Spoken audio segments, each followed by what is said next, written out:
আসসালামু আলাইকুম সবাইকে। আহ, যে জিনিস নিয়ে মানে যত ঘাটাঘাটি করবেন খারাপ জিনিস আর কি, ভালো জিনিস না, মানে খারাপ জিনিস নিয়ে যত ঘাটাঘাটি করবেন তত সেটা খারাপ হবে এবং তত দুর্গন্ধ ছড়াবে। তো আওয়ামী লীগের অবস্থা হচ্ছে এখন এরকম যে যত ঘাটাঘাটি করতেছেন তত দুর্গন্ধ দুর্গন্ধ ছড়তেছে। আওয়ামী লীগ এভাবে নিঃশেষ হয়ে যাবে হয়তোবা। আর আমাকে সেদিন একজন লোক বলতেছিল যে পুতুল আর হাসিনার মধ্যে দ্বন্দ্ব লাগছে, আপনি জানেন কিভাবে, এত ভিতরের খবর আপনি জানেন কিভাবে? তখন আমি ওনারে বলছিলাম যে ভাই, আমি জানছি কিভাবে? আপনাদের লোকের কাছ থেকে জানছি। আপনার কি মনে হয় যে আমি কোনো দল করি? আপনার কি মনে হয় যে আমি রাজনীতি করি? নো, নট এট অল, কোনোটাই না।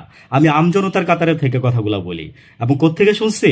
আপনাদের এই যে যতগুলা রাজনৈতিক দল আছে বাংলাদেশে, হ্যাঁ, তার যতগুলা মনে করেন যে আপনারা যারা আপনারা এগুলা করেন না, মানে মোটামুটি তাদের সাথে আমাদের একটা কানেকশন আছে। ঠিক আছে, তবে খারাপ কিছুর জন্য এখানে আসি নাই, খারাপ কিছুর জন্য এখানে করতেও আসি নাই, বলতেও আসি নাই।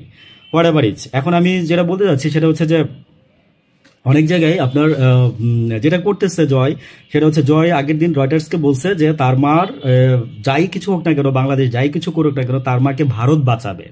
তো এটা পুরো কলকাতা জুড়ে আপনার আনন্দবাজার পত্রিকা পর্যন্ত মানে হেডিং করে ফেলছে প্রথম পাতার মধ্যে যে এরকম এই করছে।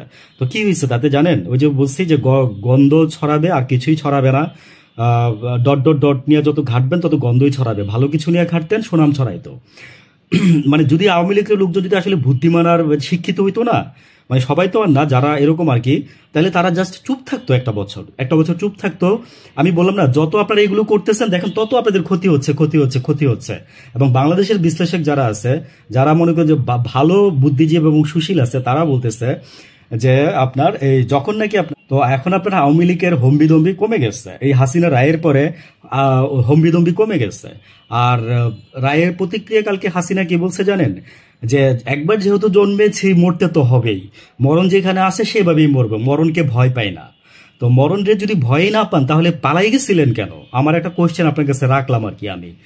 মরণকে যদি ভয় না পেতেন পালাই গেছিলেন কেন? আপনি তো বাংলাদেশে থাকলেও যদি, আমি বলছিলাম না যে সেনাপ্রধান চাইলে ওনাকে সেভ করতে পারতো, সেভ করে বাংলাদেশে রেখে, বা তার আগে যদি উনি ঘোষণা দিয়ে দিত সকালবেলা, 5ই আগস্ট সকালে যদি উনি বলতো যে আমি সারেন্ডার করছি, আমি ক্ষমতা হস্তান্তর করতেছি অমুক ব্যক্তির হাতে, কিচ্ছু হইতো না সেদিন। সেদিন আরো 300-400 লোক মারা যেত না, অহেতুক 300-400 লোক সেদিন মারা যেত না। আমার কষ্ট হচ্ছে এই জায়গায়, হাসিনা পালাই যাওয়া আমার কোনো কষ্ট বা সুখ মানে মানে ফিলিংস এর ঊর্ধ্বে আমার ওইটা, যে ওই লোকগুলো মারা যেত না সেদিন।